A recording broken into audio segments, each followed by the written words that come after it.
Hi, my name is Jenny Devonshire and welcome to the Pause2Perform podcast, where we talk about all things relating to wellness, what you should take a pause for in your day to optimise your mental and physical health and perform at your peak.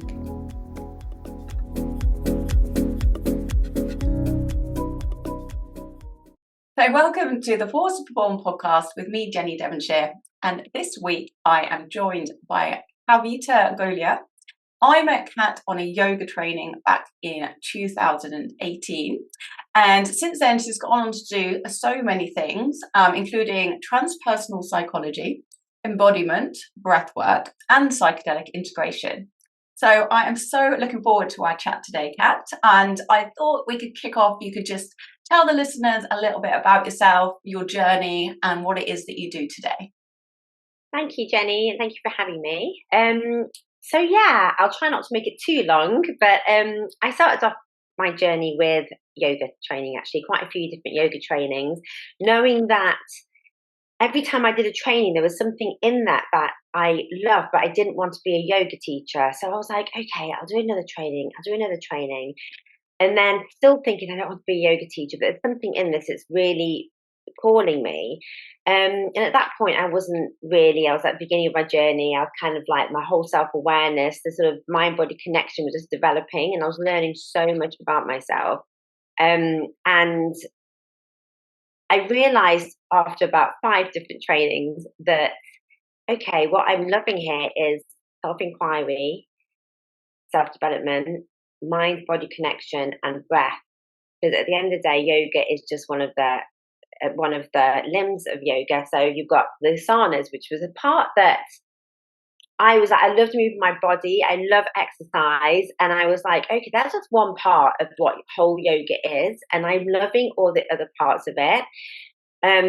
So I started to do my master's in transpersonal psychology because we've learned a lot about the transpersonal, and that's what really made me start thinking, do you know what, this is really like about transformation, about thinking about the body and the mind from here rather than just here. And I then went on to do my research on psychedelic and psilocybin microdosing, which made me also feel like this is a bit going towards my path.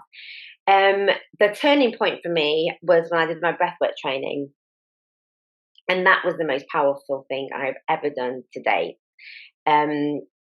I went in with thinking I wanted to work on one thing. That I think it was something like I want to use my voice more. I want to speak my truth.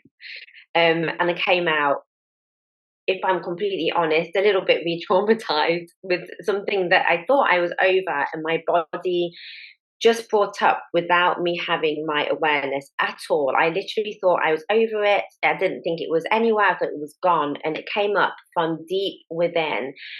And that shocked me into really realizing how much of our emotions, how many memories, how much of our trauma is stored in the body. And then, long story short, that's really what made me go into the journey of embodiment. I did like embodiment coaching, conventional coaching as well, like transformational coaching with mindful talent, and then sort of going on that route really. And now I'm doing Gabor Mate's compassionate inquiry, trauma-informed training, because I'm like, okay, this is a whole level of connecting to the body, coming back to the trauma from childhood, and really being able to use everything that I've done so far on a deeper level. So here I am. It's been about an 8-year journey, but now it feels clear as day that this is the path for me. Yeah, it's so funny when you say about like going into something like thinking it's going to go one way, because we still have these expectations, don't we? And then it's like, no, this is not, you haven't dealt with this, or something else comes up that you totally didn't understand or weren't expecting. And it's the same. I was actually talking to someone the other day on the podcast about for me with yoga, because it's embodiment. So for me it was yoga, because you know me quite well, and I'm very much in my head. And so for me, like my own yoga practice is where I couldn't connect with my emotions like on an intellectual level, or I was probably like trying too hard I was probably like got so used to like shutting them down, and it was only when I did my own yoga practice, just it wasn't really like a following anything. It was basically, it was just embodiment, because I was just moving my body as it told me to move, and that's when like emotions would just come up, and I didn't know what the emotions were, and I didn't need to label them. It was just like letting it all out, and then for me that was just the way to access it. Yeah, and that's amazing, because I think that's where it comes from. And I think there's one thing, and not saying that yoga isn't amazing and it's got to me to where I am today, and everyone's got different ways of practicing. For me personally, I felt like following a certain routine, following a certain set of movements didn't feel that embodied, as you say, because I was like, okay, I'm still in my head. And I felt that I was so much in my head trying to do handstands, a competition, like Ego. people getting in the way. Yeah. Like, I shouldn't do a handstand because my shoulders are bad, but hey, I'm in a room and everyone's doing it, so I'm just going to ignore my body. I ended up ignoring my body more than I usually do, trying to get into poses that where sometimes my body and skeleton aren't actually supposed to get into. And if you can do it like you say, like you're doing it intuitively, that's where the beauty is. Because as you say, that's where the emotions came up, because you're not going from your mind and having to do a certain routine. You're letting your body lead. And that is the most important thing, being in touch with how, and what we say in embodiment, how would your body have you move rather than your mind telling you how to move your body. And that's when, and it's quite amazing, isn't it? Because it comes literally from nowhere, and you might not even be, as you said, labeling things like, oh, I'm upset because of this, or this has happened. It can be I mean, for me, it was literally like a zoom, like a rush of, oh my God, I'm in tears. I don't actually know intellectually where that's coming from, but obviously it's held in my body, and it's really powerful.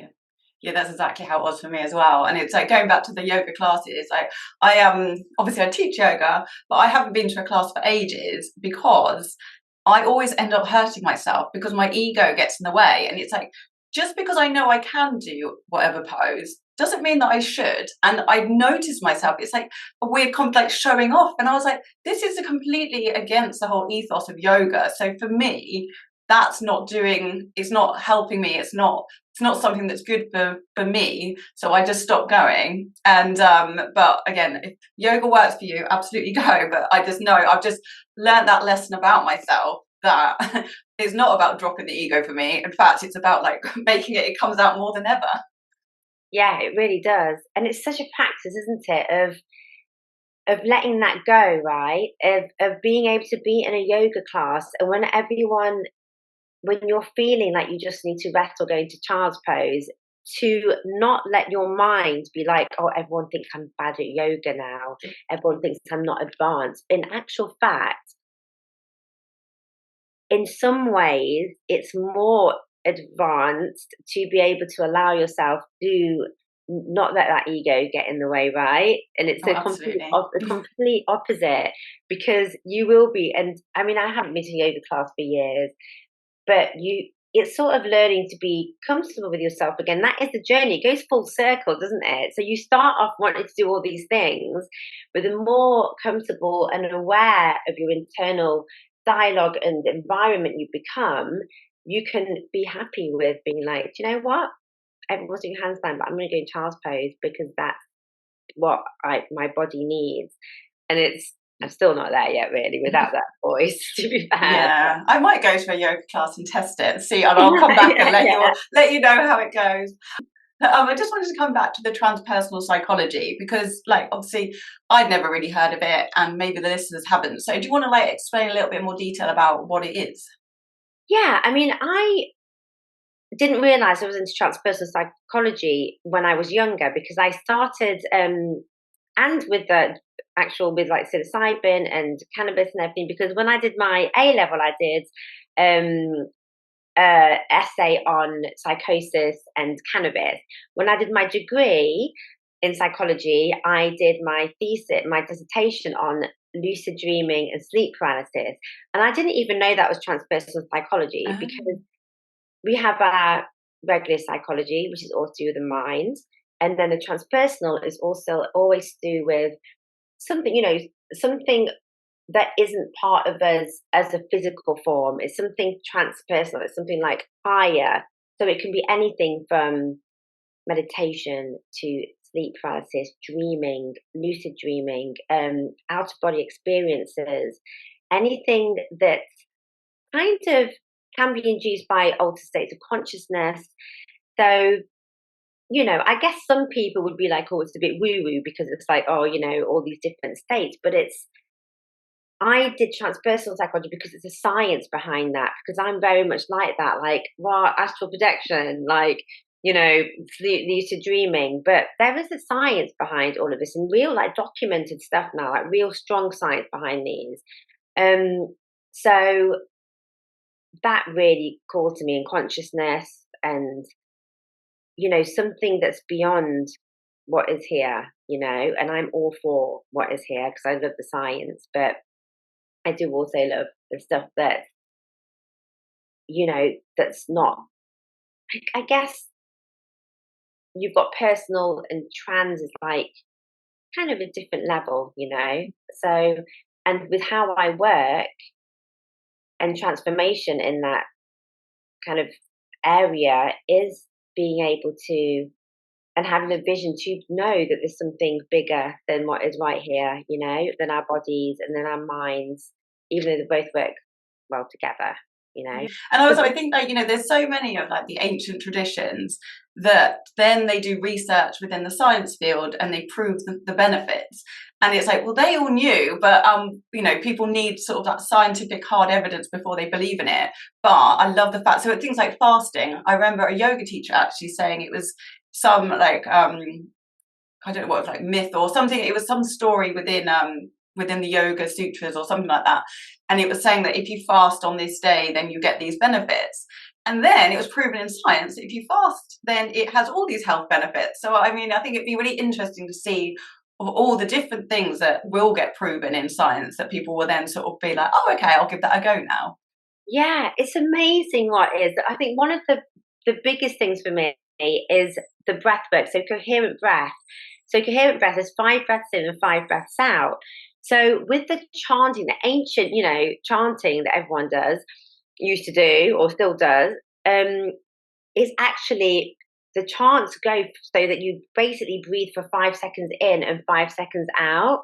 And God, I didn't even know that until maybe like a year ago. And that's amazing. So it's great that these are being kind of interpreted for the Western world now, but without the interpretation, without scientific proof, it wasn't as popular. And it's great that it is now because it's more digestible for us. But they're all ancient practices. Yeah. Shamanism is the oldest, and movement and dance and community are like so powerful. Yeah.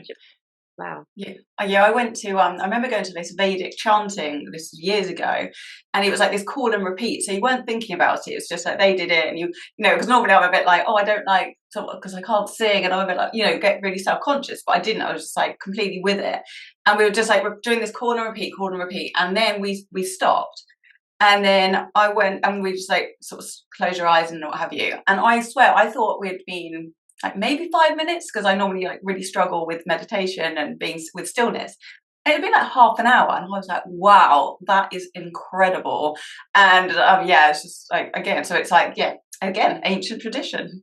Yeah, and also when you're chanting, because so a way of really regulating your nervous system and bringing it back into parasympathetic, calm, and rest and digest is by having long exhales. And when you're chanting, it forces you to have that long out breath, which automatically calms you and have that resonance with other people. And it's so powerful for anyone who hasn't tried chanting or anything like that. It can feel a bit weird at first because you're like, I remember the first time of my first yoga training, I thought I did find I was judging myself, judging the situation, kind of like, oh, this is all a bit weird and hippie. But yeah, it's so powerful. That's another thing that brought up emotion with me. The certain like the chanting together. It's beautiful. Always try and do that on retreats and like events I do. Yeah. And I know that you love the nervous system and you've studied it quite a lot. Do you want to like talk a little bit about it and explain sort of the different aspects to it? Yeah, well, I feel that it's a basis for everything, whether it's communication with others, whether it's communication with ourselves, regulating, the ups and downs of life that are completely inevitable. And basically, we can learn to increase our window of tolerance of life, basically. So, in short, we have our vagus nerve, kind of goes from the back of your head and goes all the way down and touches all of your major organs. And you'll have, I'm sure you've heard, the parasympathetic and the sympathetic. The parasympathetic is actually in two branches. So you've got your dorsal and you've got your ventral. So we hear, quite commonly that we have our freeze and flight response, and then we have our rest response, and then we actually have our freeze as well. So fight, flight, or freeze. Now, when our sympathetic nervous system is overloaded and it's just like so stressed out that it's basically like, do you know what? I can't deal with this. We're going to send you to parasympathetic. Sometimes we're not really in the real safety connection of our ventral, the vagus nerve, and it will go down to dorsal. Dorsal is where we freeze. That's where we either feel depressed, we just want to shut everybody out, we shut ourselves down, and we're just like, do you know what? Sympathetic can't handle this. We're just going to freeze instead.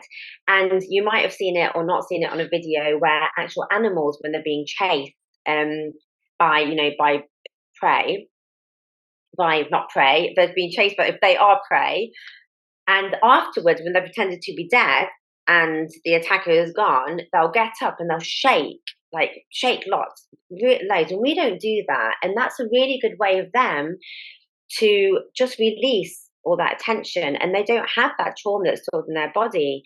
We don't have that. When we go into our freeze, it literally freezes in our body.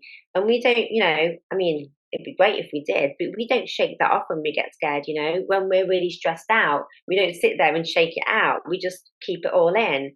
So being able to sort of manage and learn how to manage that, and it's great to be able to use movement or breath work is an amazing way to be able to manage that. There's so many different techniques. Then we can just navigate life and our emotions. And when we're in our ventral vagus, that's where we want to be. Like, that is where we feel safe. That's where we feel happy. And that's then when we are most social and have engagement with people, engagement with ourselves, and we're basically in a great space. So it's kind of like a little balance that will always happen. We're always going to go into sympathetic. We're always going to have some sort of freeze.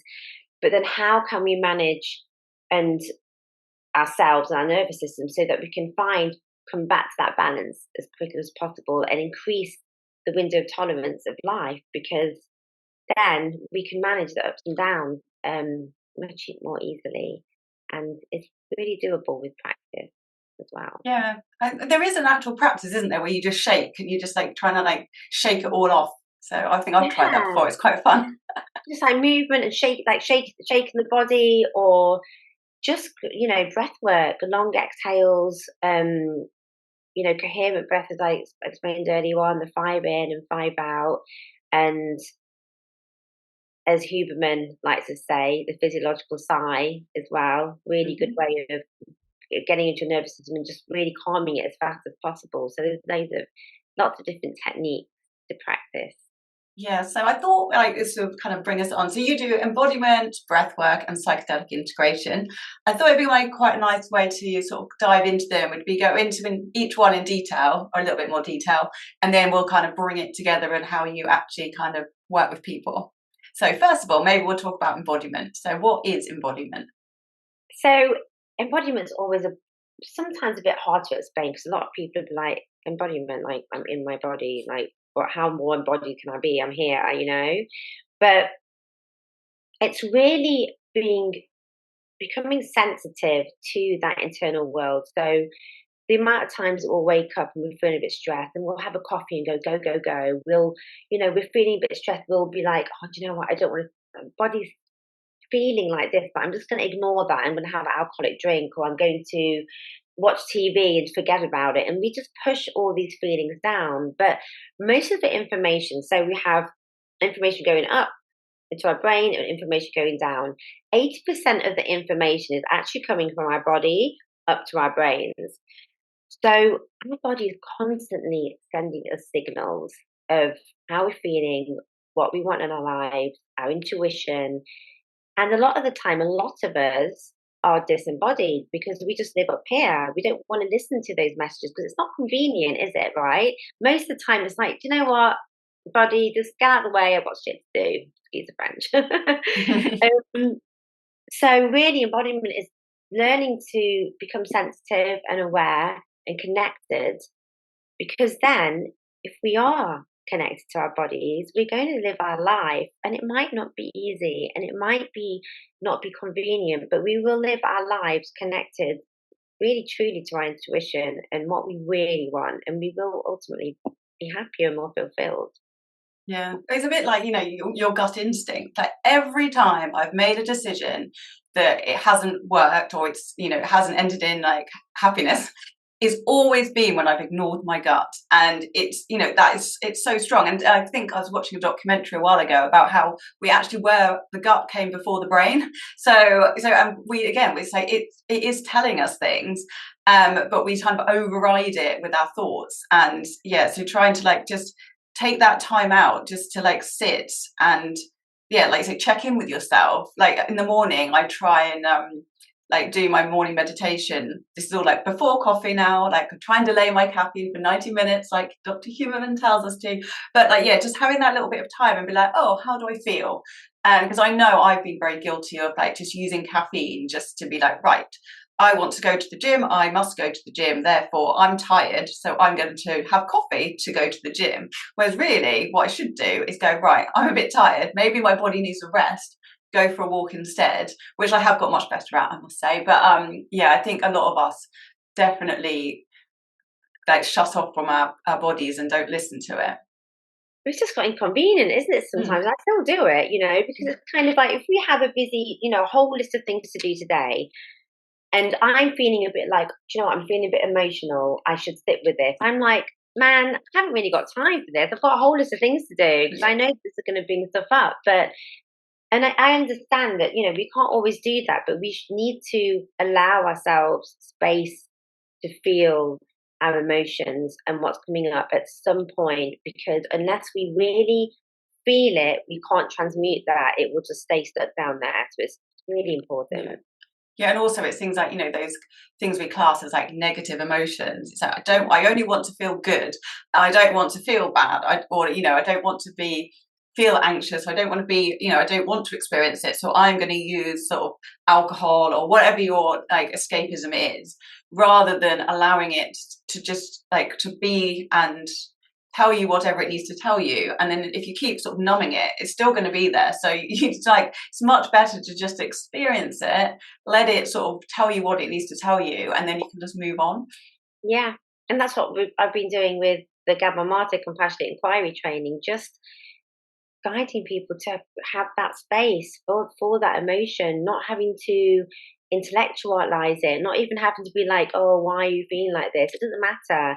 It's an emotion. That's all it is. But we've been conditioned to label it as good and bad, but it isn't. There is no good and bad. It's how you feel, and we need to all learn to just realize that it's just, it's just an emotion. Allow it, Absolutely. As well, to move on to like breath work, I know you've already said that you're really passionate about it. So do you want to tell the listeners a little bit more about what like breath work is, and maybe like some of the practices that they might want to try?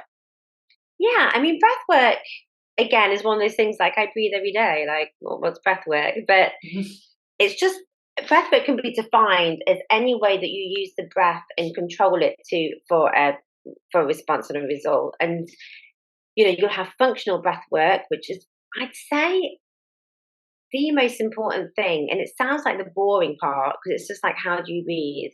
But it's the fundamental starting point for any type of breath work, and everyone's at different levels. And for someone who hasn't done any breath work at all, I would actually suggest that you just learn, firstly, to be able to breathe through the belly and through the diaphragm and moving all the way back down out through the belly, because a lot of us aren't breathing properly. We hold our breath a lot when we're stressed, which is completely normal. We have dysfunctional breathing.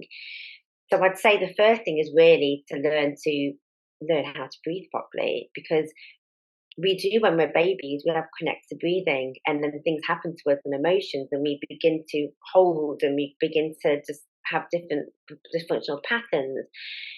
And then we'll have breathing that's more nervous system regulation. So again, the coherent breathing 5 in and 5 out, which is just really nice way to calm the system. And different kind of breath holds and things like that. So different kind of nervous system regulation breathing. And then you'll have the deeper sort of, the one that works more emotionally, the one that might help with trauma. So conscious connected breathing, transformational breathing. So that's basically breathing, and it's usually with somebody there as well. It's good to have support for this kind of stuff if you haven't done it before.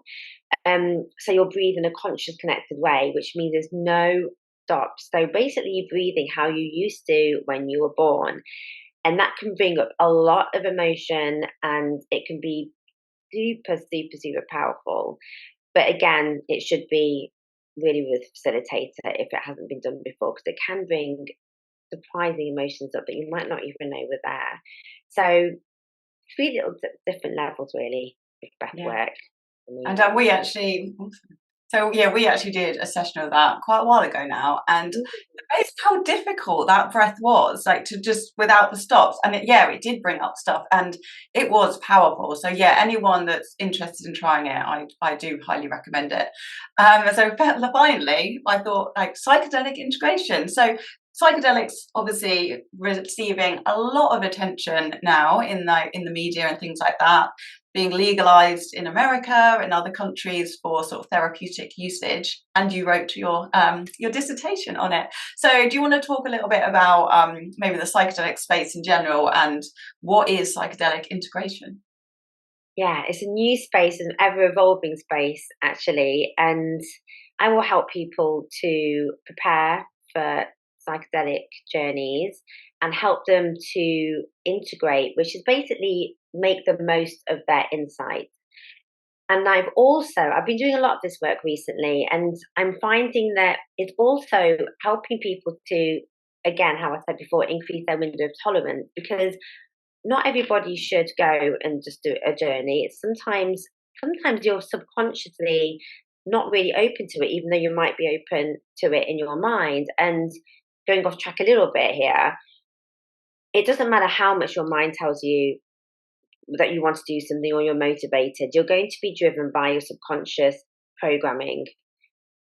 So really it's about getting deeper into that programming and allowing yourself to become more open on a real deeper level, so that when you do have an experience, whether you go to a retreat or have it wherever you have it, that you can then hold the experience and invite the experience more fully, because you have nervous system regulation, you have breathwork practices that are going to help you through it. You've gone more into the subconscious, so that you're more open on a subconscious level. And then it's really important, setting and everything I did when I did my dissertation. That is so important, your mindset and where you do it. So a lot of people will have done it recreationally.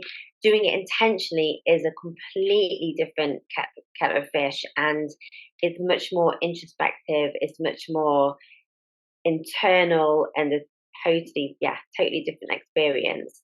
So my role really is to support someone beforehand and then afterwards, so that you can then think about what has been seen. And honestly, it doesn't even have to be anything major. It will always give you exactly what you need, whether it's tiny or whether it's a big thing. And then rather than just going off and doing another one and going, oh, that was really amazing, and then being like, okay, back to your normal life, and then feeling like you want to go and have another one because you're like, oh, that was really amazing.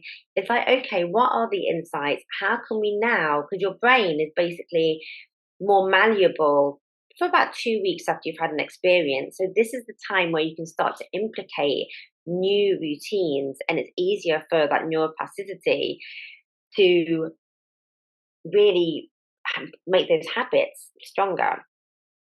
So yeah, so that's it really, just helping you use those insights for personal growth. And you've got I always say, like, a feminine and masculine. The masculine's a do, the feminine's the being in it. So the feminine, the inside of it, will be experiencing the whole journey, and then we have the masculine side of, right, what we're going to do with this. Yeah, I think like the sort of problem maybe, or like the expectation is that people go into it thinking this is going to fix everything, quick fix, I don't need to do any work, go in, do this, I'll come out and everything will be like hunky-dory. But really, it's like you say, it will give you what you need. It might not, it's not going to like just, not going to come out a new person and everything that you've gone through is like been dealt with. Like the integration part is really important. And I think, and the preparation, and it's not something that should be taken into lightly, and also it definitely needs to be done with like a professional, because I think it was like Huberman recently did a podcast about, he's been doing quite a lot about like the psychedelics, and saying like, like you said, the setting's so important. So like having your eyes closed and music can really bring it out and things like that. And if you've just gone off and done it and then you're going back into normal life without any support and without the integration, like it's not going to have the effect that it would do if you do it kind of in the way that you work, I guess. Yeah, I saw a really good I don't know if it was Alan Watts about psychedelics, saying once you receive the message, put the phone down. Kind of thing, and stop doing the call, because it's kind of like, okay, you see the message, now what are we going to do with it? Don't keep trying to find that message again. And I really like that, just sticks in my mind. And it's a good one.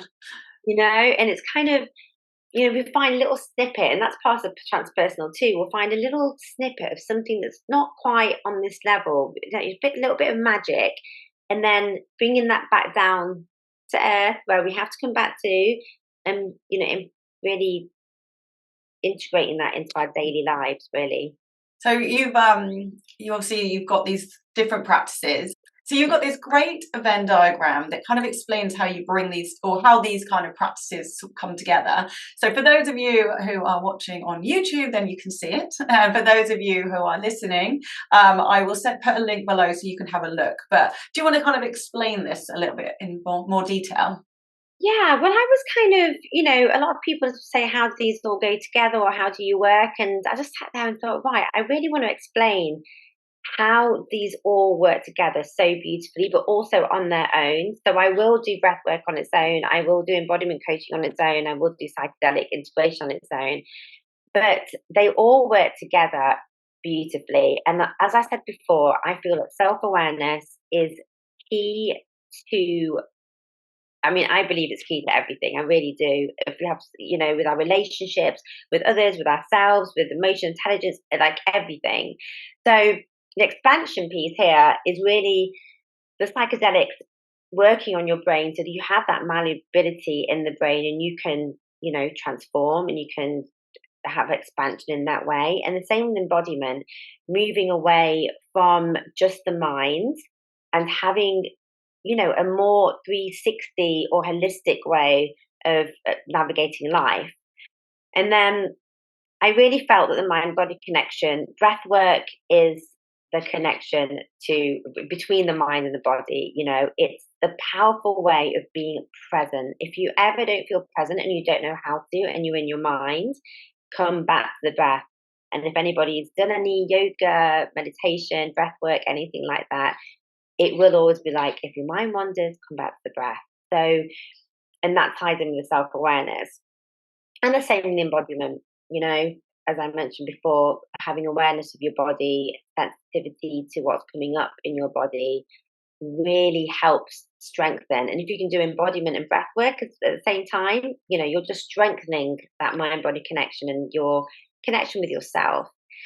And then breath work can lead to altered states if you're practicing something like conscious connected breath, holotropic breathing, what some people will call, breathing that causes, brings psychedelic experiences. And that's the same with psychedelics, they're altered states. They're states where we're coming out of our regular programming and into the transpersonal, how I was explaining before, and then they work together beautifully as well. So all of this works so well individually, but all together, it really can support in self-awareness, connected to your body, and then also the little snippet of, okay, let's come out of the body, out of the programming of the mind, and really cultivate some expansion on a transpersonal level, really. I love this. I think it's like, it really makes it really clear how it all works. I think it's great. So yeah, definitely, if you're listening, definitely go and have a little look at that. So I thought, like, we're just now, I know, because I was always like interested in psychedelics. So what about like microdosing? And like, I know that there's a difference between sort of microdosing with psilocybin, so kind of mushrooms, and also LSD. Like, do you want to talk about, because I know that you did your dissertation was on microdosing for psilocybin, wasn't it? Yeah. So do you want to talk about like what people can get from either of them and what the differences are, maybe? Yeah, and it's interesting, the differences, because it's said that LSD will be much more, helps you more with focus. And, I don't know if anybody's heard, it was like really big in Silicon Valley in the tech space, because apparently it makes people much more focused and they can think quickly, and kind of like that movie Limitless. Right? Probably not that strong, to be fair. Without not the aftermath of it. Yeah, I don't want to hire anyone's expectations that that's going to happen. But on a small level, and psilocybin is supposed to be more heart opening. It's supposed to be more helping you connect to yourself, connect to others. I'm going to be really honest here, which when I was getting my dissertation published, I had quite a lot of resistance to, because of course I was all for microdosing, and when I interviewed people, honestly, the changes and the life-changing experiences people had with microdosing was really quite, so some of them had me in tears. I was just like, wow, some people suicidal and then, having happy lives now. When I had to sort of stop my bias and to get it published, I was constantly told that I'm making assumptions and that I shouldn't do that because it's scientific, as you know, Jenny. And if I'm completely honest, we don't know. The larger doses of psilocybin are proven to possibly have really long-lasting effects on people with cancer, treatment-resistant depression, and so on. Microdosing is apparently, helps a lot of people with creativity, also anxiety, low-level depression, and, it quietens down our DMN network, which is the part of our brain that just talks too much to us sometimes. It kind of shuts that down a little bit. The jury's still out there, if I'm honest. We don't know whether it is placebo effect yet, but I feel personally like it was placebo and it worked great. If it's helping people, who cares if it's placebo or not, right? So that's kind of the situation with both LSD and psilocybin microdosing. And a microdose will be, anything between 0.1 of a gram, 0.5 being a larger, but a bit of a large, I feel it's a bit large actually. So normally people do 0.2 and 0.3, and it's supposed to be subperceptual. So there should be absolutely no visuals, you might have a change in feeling slightly, but nothing that's going to affect your day-to-day, day-to-day living, driving, going to work, all of that. But yeah, it's interesting. It does help has helped a lot of people and continues to help a lot of people. Some people say that LSD connects people to their hearts more. People have different experiences, but it's thought that LSD is a bit more focused and more on the productivity side. Yeah, well, I guess everyone's individual, aren't they? So Yeah. what the effects of on one person might be very different to someone else. It's a bit like dosage. Like 0.1 might be very like quite a lot for one person, and then point five, someone else might like not really feel it. So Yeah, absolutely. And it's so individual. That's why I can imagine it could be quite hard. I mean, legislation's all funny around it at the moment, but it would be hard to sort of prescribe to somebody because there is no one size fits all with psychedelics at all. Some people have powerful results, some people won't feel anything. And as you say, one person will be fine with 0.5, one person will find 0.2 too much. So it's very much trial and error. And so, talking about creativity, this is a bit of a shameless plug by both of us. So, we have put together a workshop on creativity and flow state. And as you're the guest, I thought maybe you would like to tell the listeners a little bit more about it.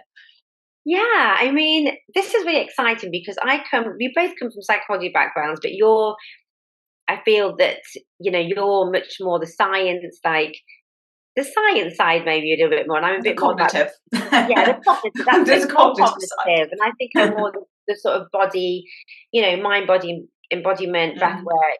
And so we thought it'd be really great to work together and put both of our skills together so that we can have a really well-rounded way of producing workshops that work around creativity and flow. So everything from what flow is, what even is flow? We hear about flow state all the time, but what is it actually, and how can we then use it in our day-to-day lives within work? And then creativity, because we all have different. I mean, I always used to say I'm not creative, but then, as you know as well, Jenny, when you run your own business, you have to be creative. And I used to think, God, just because I think creative is like drawing or like painting and stuff.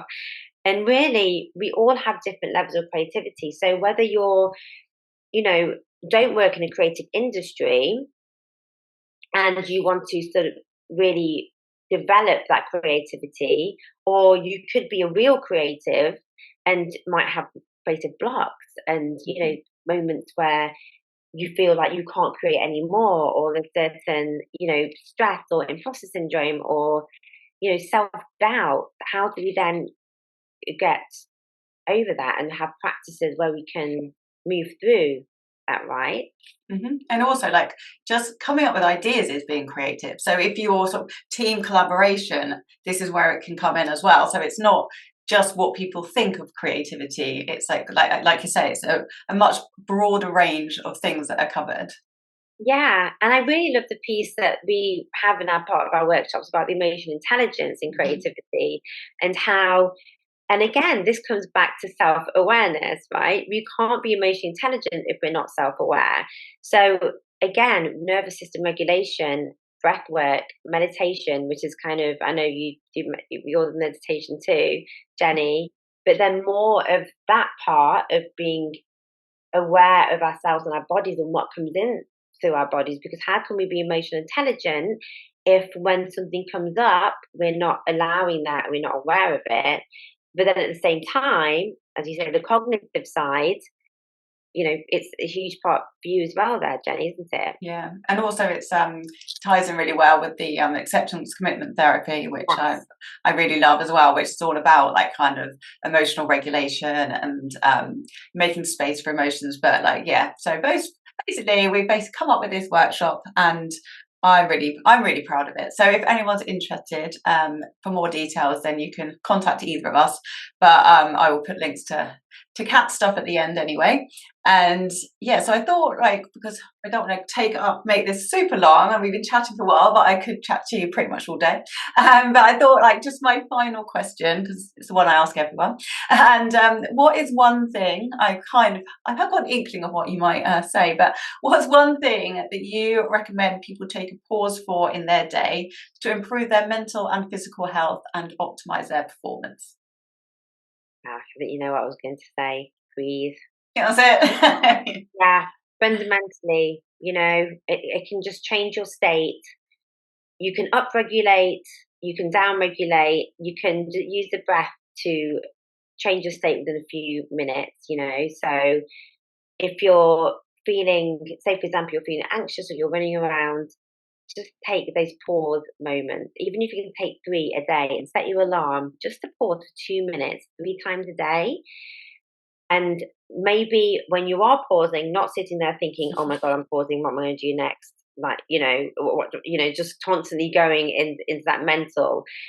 Actually pause, connect with your breath, even if it's 1 or 2 minutes, and, practice that. It's a really good way just to start your connection to yourself. Yeah, and I think also that obviously they say it a lot, don't they? Or like we say a lot. Your breath is always with you, so you can do it anywhere, no matter what you're doing. You can stop and breathe. So yeah, that's a great tip. So I thought, just like obviously to finish off, where can people find you? I will put links in the show notes, but just so you can say it out loud for people. So what are the best channels to find you on? How can they work with you? And yeah, that's it really. Okay, so my website, my name's a bit, we'll put it on the link anyway. Website is www.kavitagolia.com, and my Instagram is @cat_Golia. And that's the main channels that I work through. And I do events. I do a couple of events at Soho House. So on my Instagram, I'll always put that up. So people who aren't members of Soho House, I'll always have a couple of guest spaces they can come and join me. And then I work one-to-ones with psychedelic integration and embodiment coaching, where I'm bringing in my compassionate inquiry, Gabor Martin, quite a lot. So it's like whole deeper trauma-informed level. And with my breath work, so everything is really on my website for that. But probably the most updates will be my Instagram. As usual, websites always need updating. Oh, absolutely. It's a work in progress at all times, isn't it?